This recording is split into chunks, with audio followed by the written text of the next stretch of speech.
Now, political analyst James Dorsey is joining us from Singapore to discuss the ongoing developments in the Israeli war in the occupied Gaza Strip. Good afternoon, James. Thanks for joining us on the program. It's a pleasure to be with you. Now, a 4-day truce has been agreed between warring sides in Gaza. How do you assess the role of Qatar in mediating the humanitarian pause between Hamas and Israel? I think Qatar was crucial in this negotiation.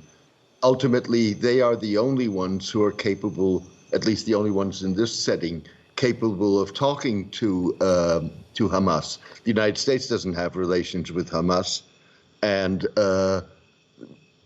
Israel's relations with Hamas are obviously at the barrel of a gun.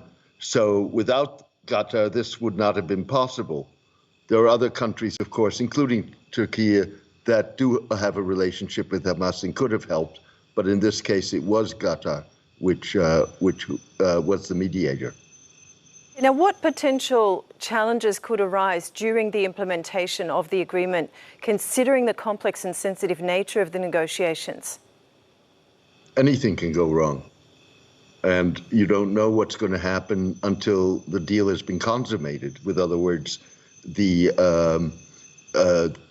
hostages and Palestinian prisoners have been exchanged. But involved in all of this is not just an issue of the security of the hostages. There's also the issue that Hamas does not want this period to serve as a period in which the Israelis can gain intelligence of where and from precisely where, for example, Hamas is operating. And the Israelis do not want Hamas to be able to use this pause to regroup. That's one of the reasons why you have these arrangements whereby Israel has pledged for a period of 6 hours during the 4-day truce not to have drones or other air surveillance operating above northern Gaza, and has agreed to suspend air surveillance for the 4 days in southern Gaza. It's not clear that Israel will not be attacking Palestinian targets outside of the human corridors which are going to be established for the movement of the hostages. Okay. Now, Israel has emphasized on its goal of eliminating Hamas. How realistic do you think this goal is, and what challenges might Israel face in achieving it?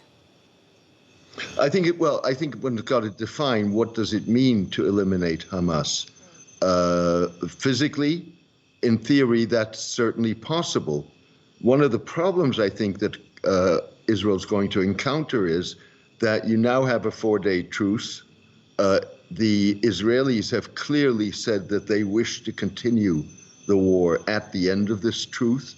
This truce could be extended if you get further hostage and prisoner exchanges. And obviously, the longer the truce lasts, the greater the pressure is going to be on Israel to halt the hostilities. Now, the humanitarian pause allows for much-needed entry of aid into Gaza. How crucial is this provision, and what role does it play in shaping the narrative surrounding the conflict? Well, it's absolutely crucial, and I think what's important is that not only is it going to be a far greater amount of humanitarian aid coming in, but it's going to be greater distribution of that aid.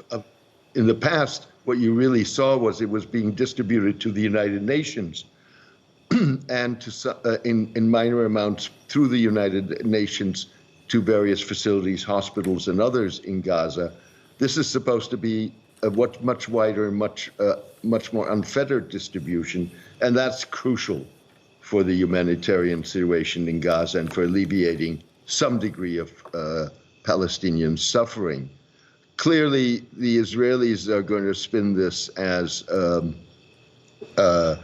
they're contributing to assisting in compensating for the damage that they're causing in Gaza. But I doubt that that is going to be a narrative that is really going to hold internationally. Okay, James, thank you so much for joining us today. It's always a pleasure having you on the program. And always a pleasure on my part. Thank you.